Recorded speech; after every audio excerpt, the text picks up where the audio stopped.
জীবনে অনেক কথাই বলেছি, তবে আজকে একটা গুরুত্বপূর্ণ কথা বলতে চাচ্ছি। আমরা শতভাগ মুসলিম দেশেই বসবাস করি। সেই দেশের একজন জেনারেল শিক্ষককে 40-50 থেকে শুরু করে 70-80 হাজার টাকা স্যালারি আমরা মাসের 1 তারিখে গভর্নমেন্ট থেকে পে করে থাকি।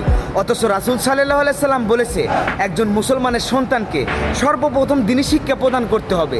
সেই দিন শিক্ষা প্রদানকারী হুজুরদেরকে আমরা সর্বোচ্চ বেতন দিই 8 থেকে 10 হাজার টাকা, তাও আবার সেটা দিতে হয় গ্রামবাসী মহল্লাবাসীদের কাছ থেকে তুলে চাঁদা। আমরা যে মসজিদের ইমাম মজ্জেমকে সামনে রেখে ফুলসিরাত পাড়ি দিয়ে যেতে চাই জান্নাতে, সেই ইমাম মজ্জেমের বেতন মাত্র 6 থেকে 7 হাজার টাকা, তাও আবার সেটা থাকে গ্রামের সভাপতির কাছে। মাস শেষে তা তুলতে হয় তাদেরকে ঘুরে ঘুরে। আমরা আবার সেই ইমাম মজ্জেমের পিছনেই নামাজ পড়ে যেতে চাই জান্নাতে। ব্যাপারটা এমন হইল না, গাছ লাগাইলাম করলা আর ফল চাইলাম আঙ্গুর ফল।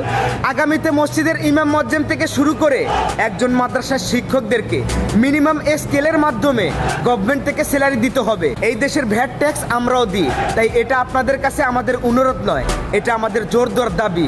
এই ভিডিও আপনাদেরকে শেয়ার করতে হবে না। আপনারা তো আপনাদের সন্তানকে স্কুল কলেজের ইউনিভার্সিটির প্রফেসর বানাবেন, মাদ্রাসার শিক্ষক না।